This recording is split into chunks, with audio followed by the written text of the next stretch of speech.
গণভোটের রায় বাস্তবায়ন, তেল, গ্যাস ও বিদ্যুতের সংকট, দ্রব্যমূল্যের ঊর্ধ্বগতি এবং আইনশৃঙ্খলা পরিস্থিতির অবনতির প্রতিবাদে রাজধানীতে জাতীয় নাগরিক পার্টি এনসিপির এই গণসমাবেশ।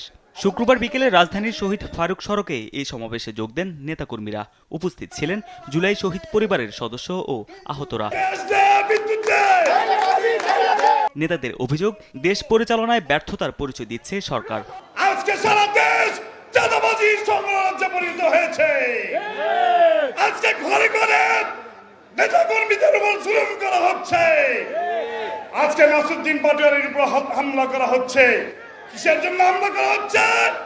নাসিরউদ্দিন পাটোয়ারি চাঁদাবাজদের বিরুদ্ধে কথা বলে।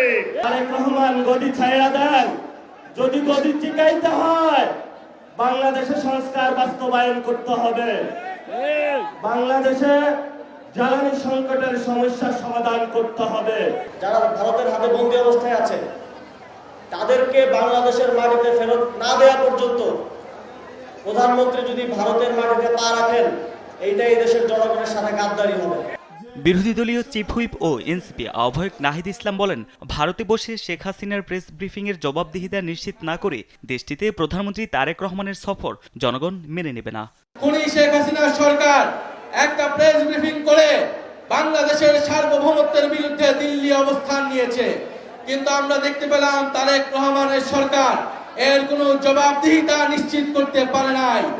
এবং যদি জবাবদিহিতা নিশ্চিত করতে না পারে তাহলে তারেক রহমানের ভারত সফর কোনোভাবেই এদেশের জনগণ মেনে নেবে না।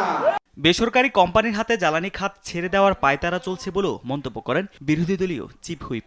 দেশের তেলের নিয়ন্ত্রণ, বাজারজাত, আমদানি সবকিছু তড়িঘড়ি করে তুলে দেওয়া হচ্ছে, পায়তারা করা হচ্ছে। তারেক মাহমুদ সুজন, দেশ টিভি, ঢাকা।